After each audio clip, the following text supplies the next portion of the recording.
வணக்கம், welcome to food tasty. நான் உங்கள் ஷெஃப் மால்குடி கவிதா.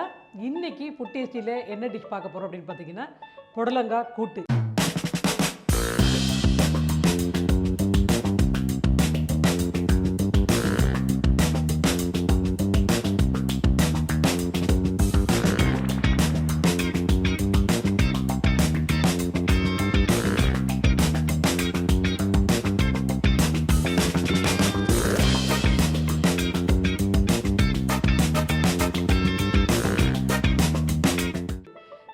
நிறைய பேர் கேட்டிருந்தாங்க, நாங்கள் வீட்டில் ப்ரிப்பேர் பண்ணுற சாம்பார், ரசம், கூட்டு, பொரியல், அவியல் இந்த மாதிரி ரெகுலராக நாங்கள் பண்ணுறத உங்களுடைய மேக்கிங் மெத்தடாலஜி தெரிஞ்சுக்கிறோம். நீங்கள் அதே இதை நீங்கள் உங்களோட ஸ்டைலில் நீங்கள் வந்துட்டு ப்ரிப்பேர் பண்ணி காட்டுங்க அப்படின்னு நிறைய பேர் கேட்டிருந்தாங்க. அதனால் இந்த கண்ட்ரி வெஜிடபிளை பயன்படுத்தி நம்ம வந்து இன்றைக்கி ஒரு புடலங்காய் கூட்டு பண்ண போகிறோம். இந்த புடலங்காய் கூட்டுக்கு வந்துட்டு கிரவுண்ட் மசாலா வந்து நம்ம ஒன்று அரைப்போம். இப்போ நம்ம அதை அரைச்சிக்கலாமா?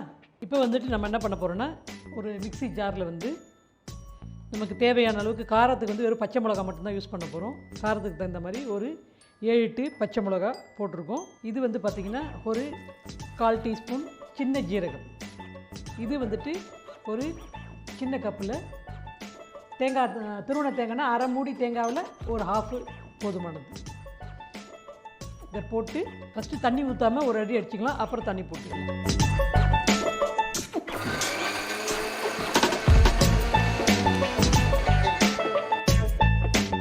வந்து கொரப்பாக அரைச்சா போதும், ஃபைன் பேஸ்ட்டு தேவையில்லை.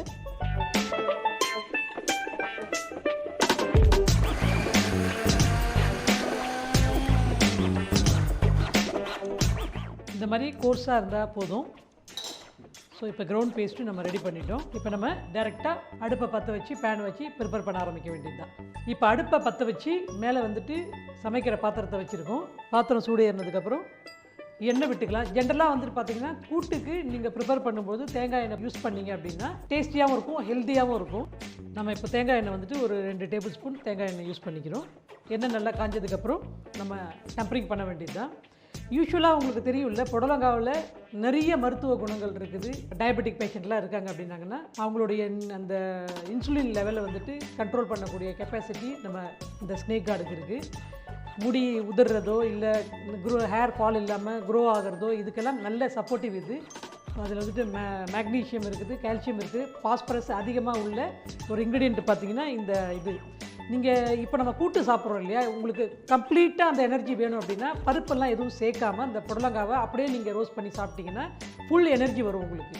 ஜென்ரலாகவே கூட்டாக சாப்பிடாம நீங்கள் பொரியலாக பயன்படுத்தி சாப்பிடுங்க. அவங்க அந்த மாதிரி எனர்ஜி வேணுங்கிறவங்க இல்லை டயட்டில் இருக்கிறவங்கெல்லாம் வந்துட்டு அந்த புடலங்காவை பருப்பு சேர்க்காமல் எக்ஸ்க்ளூசிவ் புடலங்காய் மட்டும் போட்டு சாட்டை பண்ணி சாப்பிட்டீங்க அப்படின்னா அவ்வளோ ஹெல்த்து பெனிஃபிட் உள்ள ஒரு மூலிகை அப்படின்னு சொல்லலாம் இந்த ஸ்னேக் கார்டன். நீங்கள் அந்த அளவுக்கு நமக்கு மருத்துவ குணம் உள்ளது. எண்ணெய் காஞ்சிருச்சு. இப்போ நம்ம வந்துட்டு தாளிப்பு போட்டுக்கலாம். கடுகு 1/4 டீஸ்பூன் போட்டிருக்கோம். 1/4 டீஸ்பூன் சின்ன ஜீரகம், கருவேப்பிலை சிறிதளவு, பெருங்காயம் சிறிதளவு, நசுக்கிய பூண்டு 4, காஞ்ச மிளகாய் 4-5,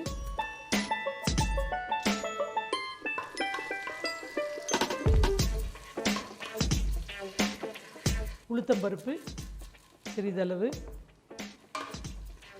இந்த பூண்டும் உளுந்தும் கொஞ்சம் பொன்னிறமாக வர வரைக்கும் ரோஸ்ட் பண்ணிக்கலாம். இப்போ உளுந்து பொன்னிறமாக வந்துருச்சு. இப்போ நாம் வந்து வெங்காயம், ஒரு வெங்காயம் நறுக்கியது,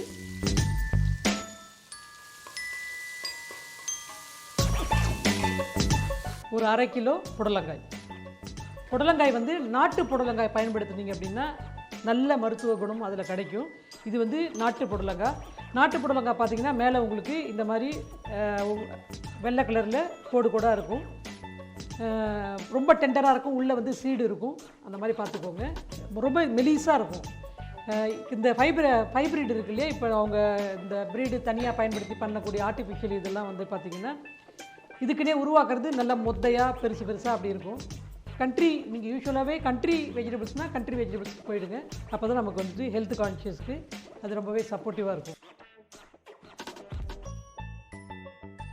புடலங்காய் நல்லா வதக்கிட்டோம். இப்போ வந்து ஒரு 1/4 டீஸ்பூன் மஞ்சள்தூள், உப்பு வந்து கல் உப்பு வந்து தேவையான அளவு கல் உப்பு, இதை வந்துட்டு வதக்கிக்கலாம்.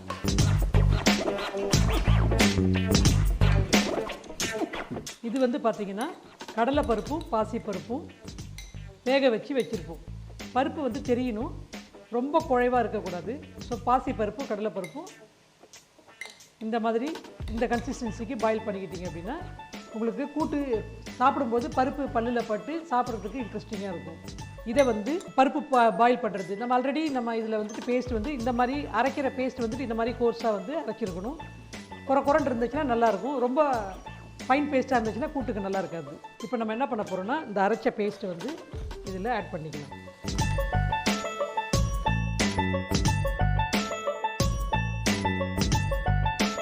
தேங்காய் கிரவுண்ட் பேஸ்ட்டு போட்டு இதை அப்படியே ஒரு ஸ்டீர் ஃப்ரை பண்ணிக்கோங்க. இப்போ வந்துட்டு கிரவுண்ட் பேஸ்ட் போட்டு நல்லா வதக்கிக்கிட்டோம்.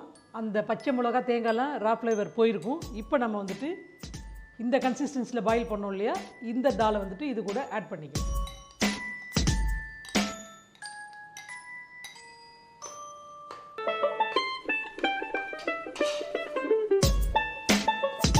பருப்பு வேக வச்ச தண்ணி நம்ம வந்துட்டு கன்சிஸ்டன்சிக்கு தகுந்த மாதிரி இந்த தால் பாயில் பண்ண தண்ணி இதில் கொஞ்சம் சேர்த்துக்கலாம்.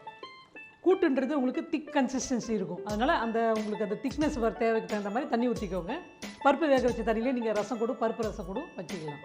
கடைசியாக இந்த கொதிக்குது இல்லைங்களா, கொதிக்கும் போது தக்காளியை முன்னாடியே போட்டு வதக்காமல் இந்த மாதிரி பருப்பு போட்டதுக்கப்புறம் லைட்டாக தக்காளி ஒரு 2 டேபிள் ஸ்பூன் தக்காளி, ஒரு பெரிய பழம்னா ஒரு அரை பழம் வந்து ஃபைன் சாப் பண்ணி போட்டுக்கோங்க. கலர்ஃபுல்லாகவும் இருக்கும். அந்த தக்காளி வந்துட்டு வெல்டன்னா குழஞ்சி போகாமல் சாப்பிடும்போது ஒரு மிக்சட் ஆஃப் இது கிடைக்கும். அதனால் தக்காளி வந்துட்டு நம்ம பருப்பு போட்டுட்டு இந்த தக்காளியை வந்து போடுறோம். இப்போ வந்து நமக்கு ஃபைன் சாப் பண்ண தக்காளின்றதுனால சீக்கிரமாக அந்த ஸ்டீம்லேயே வந்துட்டு பாயில் ஆயிரும். ஒரு கொதி வந்ததுக்கப்புறம் அப்படியே எடுத்துட வேண்டியது. ரொம்ப நேரம் நீங்கள் இந்த ஸ்னேக்காடை வந்து ராவாகவே சாப்பிடலாம், குக் பண்ணாமல் நீங்கள் அப்படியே சாப்பிட்லாம். நீர்க்காய்கறிகள் எல்லாருமே அப்படி தான், ரிஜ்ஜு காடு ஸ்னேக்காடு இது எல்லாமே அந்த மாதிரி தான். நீங்கள் அதை கூட நீங்கள் சேலடு மாதிரி கூட நீங்கள் ட்ரை பண்ணி சாப்பிட்லாம். ஜஸ்ட்டு சால்ட்டு பேப்பர் போட்டு சாட்டே பண்ணி அப்படியே சேலடாக கூட நீங்கள் சாப்பிட்லாம். இப்போ இது பாயில் ஆனது போதும். கொஞ்சம் க்ரன்ச்சியாக இருந்துச்சுன்னா நல்லாயிருக்கும், இல்லைனா வதன்னு போயிடும். இந்த க்ரன்ச்சினஸ் வேணும்னா இந்த கன்சிஸ்டன்சி டைமில் அதை நம்ம எடுத்துடலாம். இப்போ ரெடி ஆகிடுச்சு. இப்போ பிளேட்டிங்க்கு மாற்றிக்கலாம்.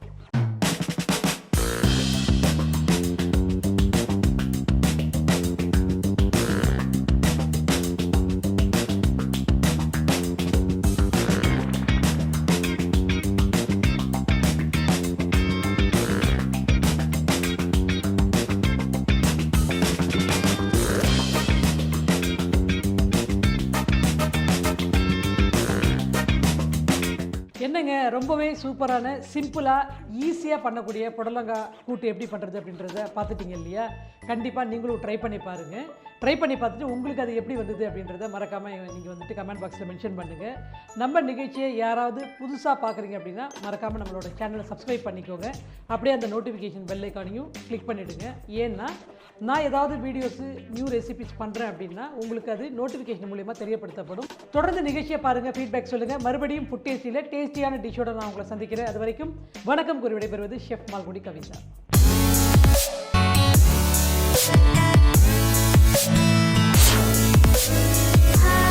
Thank you.